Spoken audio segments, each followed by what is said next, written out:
Now for something completely different. There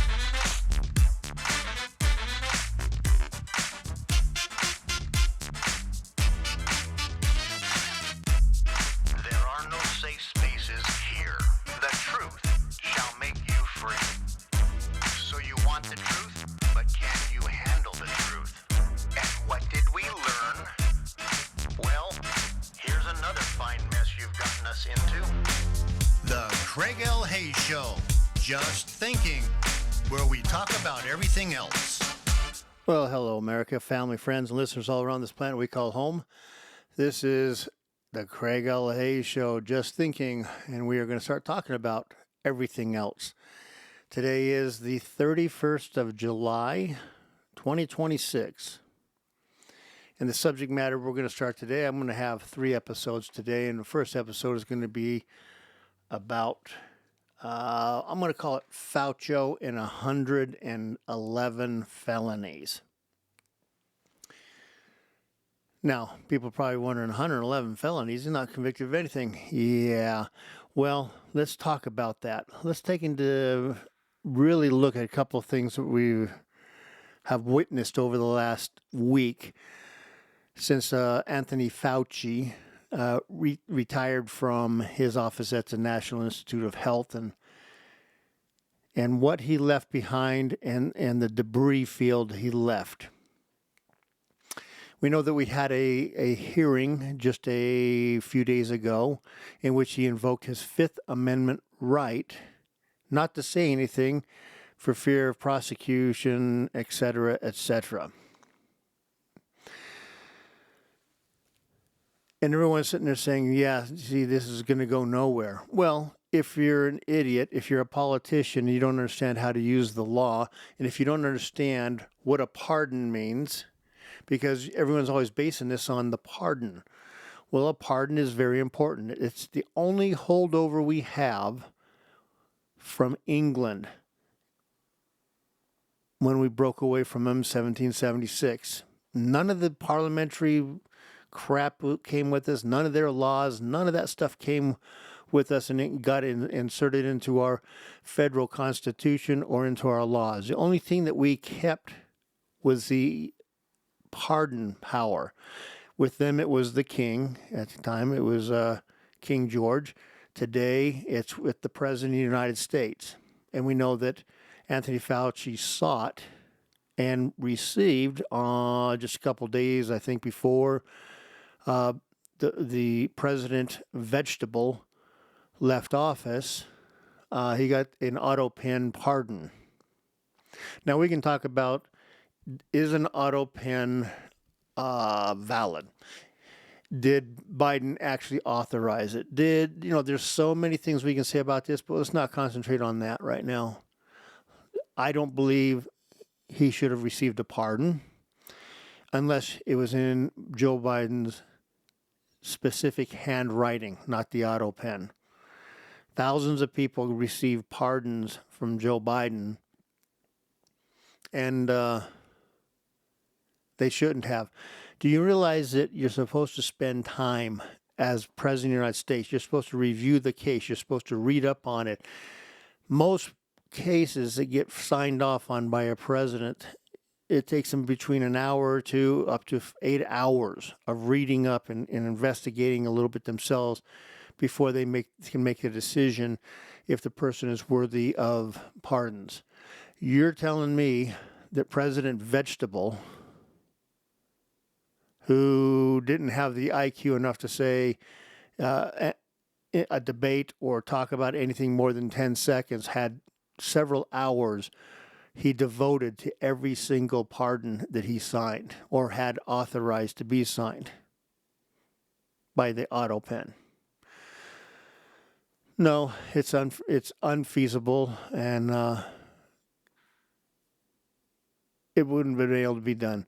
So let's just move on from that for right now. That's going to take somebody really investigating, because I'm not sure. I think if this went before the Supreme Court, this would be a very tough one for them to decide on. Is a auto pen signature on anything valid? I personally do not think it is. I think it can be used like on a phone call, if the president's in another country and they say, hey, we need to get this guy signed up for something, we need to do something, can you sign this? And you say yes, put it in the auto pen, and when I get back, I'll sign another one again, and take that auto pen one out, and we'll trash it, or attach it to it, or whatever. So I don't believe the auto pen is valid in any way, shape, or form. To me, it has to be a presidential signature for anything, whether it's a law, whether it's an executive order, whether it's a pardon, or anything like that. But let's get back to Fauci. Do you understand that the Supreme Court has ruled that if you do not have to accept a pardon, if a president decides that you've been unduly dealt with within the law, and he goes, I'm going to pardon you, you don't have to accept it. You can sit there and say, no, I'm going to keep it, and I'm going to serve my time. I'm going to do whatever the penalty is on this thing. You do not have to accept it, because offering is the first part, accepting is the second part. Now, here's what a lot of people do not understand. No, I want to get back to something there in a minute. I want to tell you a little bit about someone who I have a great deal of respect for, and his name is Andrew Napolitano. He was a federal judge, and he's a very strict libertarian. He's a strict constitutionalist. And as he said, all they have to do to force a testimony is to go take after 111, I'm not going to talk, I'm on the Fifth Amendment. I'm standing on the Fifth Amendment. Well, that's good for other things. But standing before Congress, you can't do that. You can, but something else is going to happen. Now, someone within the Justice Department or within the Congress can sit there and take a order to a judge, and a judge can actually order you to testify in a congressional hearing. And if you still refuse and say, no, I won't do it, I'm going to stay on the Fifth Amendment, he can sit there and say, fine, you are obstructing Congress, and my next order is going to be to put you in jail until you decide to start talking. That is the suggestion from Andrew Napolitano. And that kind of dovetails into something else I want to talk about a little bit right now. You don't have to accept a pardon. You do not have to say, yeah, I'll take the pardon, and I'll be all clean and free, and my slate is clean. Did you know that if you accept the pardon, there's two parts to this pardon that goes along with it. You are admitting guilt if you take the pardon. You are admitting you have committed a crime. You are admitting that you sought the pardon knowing that you were going to be found guilty, or that you had been found guilty and that you are guilty, and you're admitting you were guilty, but you'll take the pardon so it'll wipe the slate clean. Now, Anthony Fauci had not been to court on anything to be found guilty of any crimes, even though I think he is the 21st century's first Joseph Mengele from Germany, who's basically an evil doctor who committed experiments on the Jews during the Holocaust. So I think Fauci knew he was in deep trouble and sought the pardon, and he took it, saying he was guilty.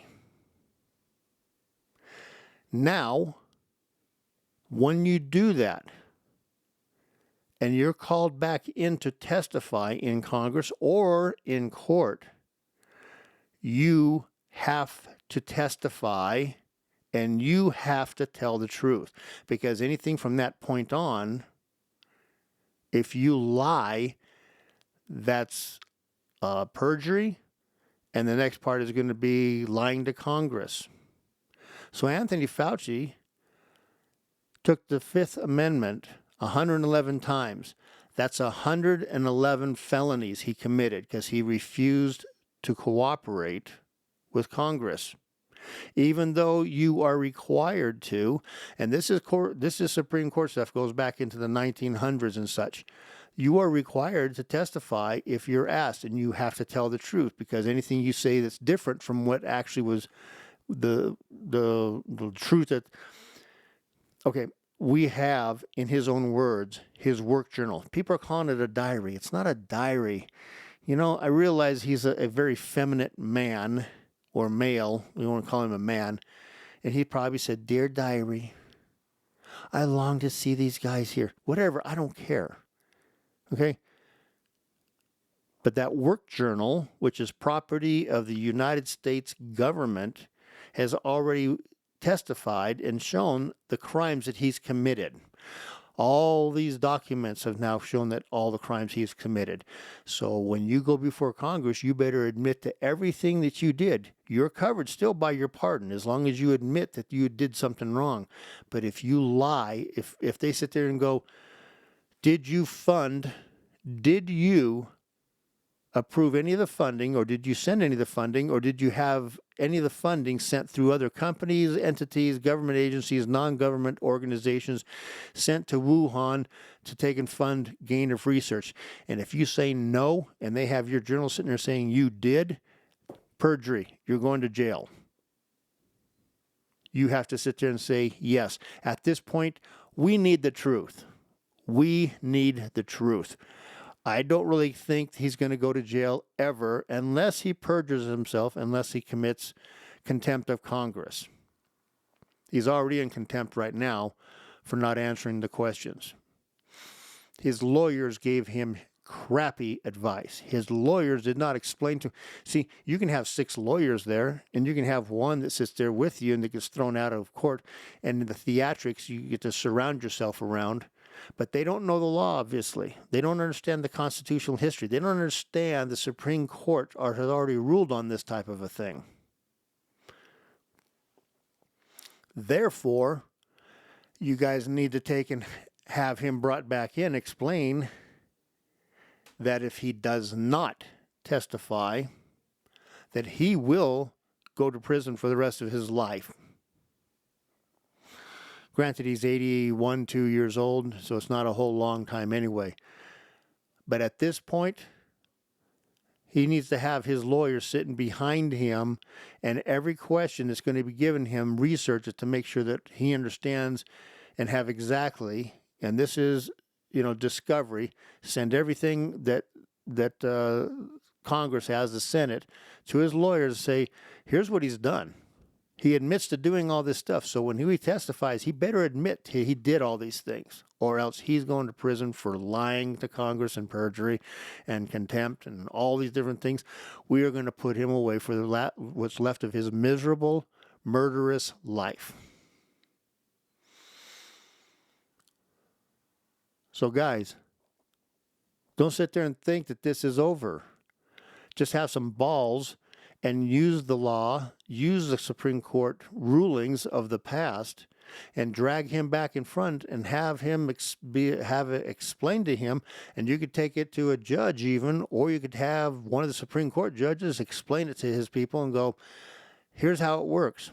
You will answer every single question, and if you lie, you're going to prison. And if you don't answer and you try to stand on the 5th, you're going for contempt. Take your pick. But you're going to answer these questions, and we are finally going to get to the bottom of this.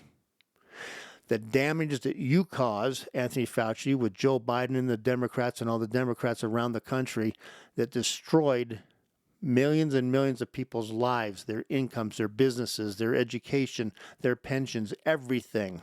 We're going to get to the bottom of this so they understand plainly how horrible you people really are. That's all that counts right now.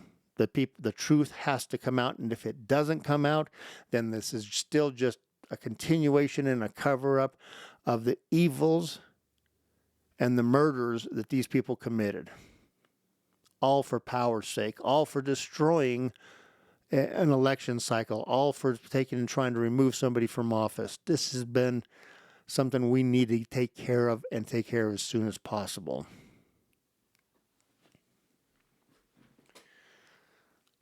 Those are the facts. That's how it works within the pardon system. And you can make up your own mind and decide if you like the idea or not, or if you think that we're still just wasting time. I don't think we're wasting time, because now we have tools we can use to make sure we understand what exactly happened and what Joe Biden, the entire Democrat Party, and Anthony Fauci and his group did to this country and the rest of the world.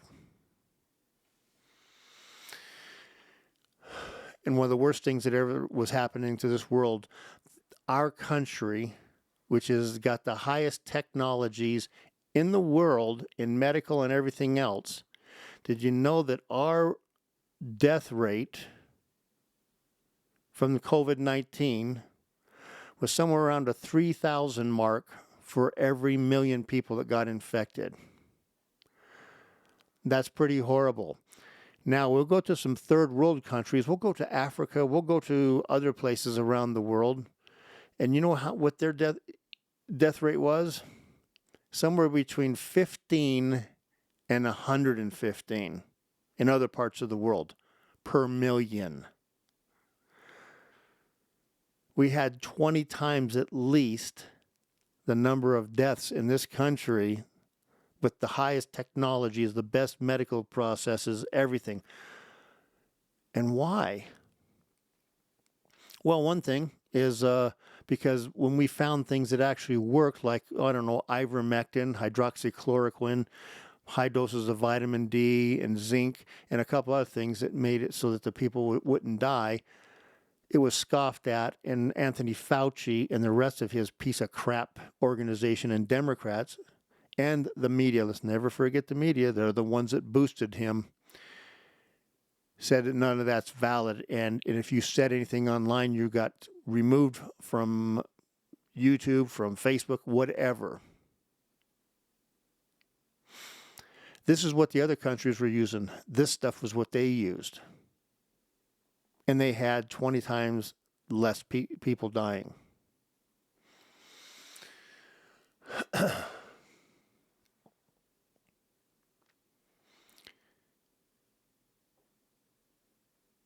This is the evil that we had to endure for a year and a half with the Democrats, Joe Biden, the media, big tech, high tech, whatever you want to call it.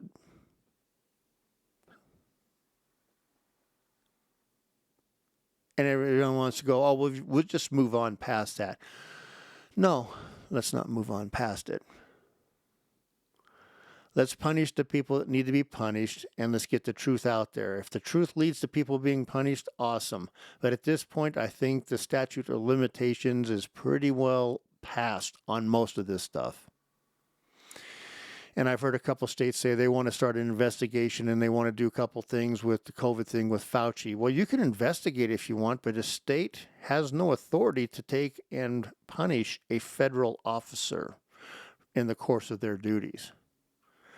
So Florida wants to investigate him, but that's where it will end. They don't have, it's legal for states to sue or anything federal officers, meaning like cabinet members and people working in the federal government that are working doing work in their line of work, whatever it is.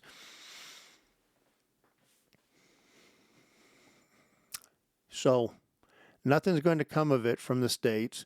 So let's not waste our time in states unless we just want to investigate and be able to take and add to the totals and make sure that the world knows and this country knows just how evil these people are within our country.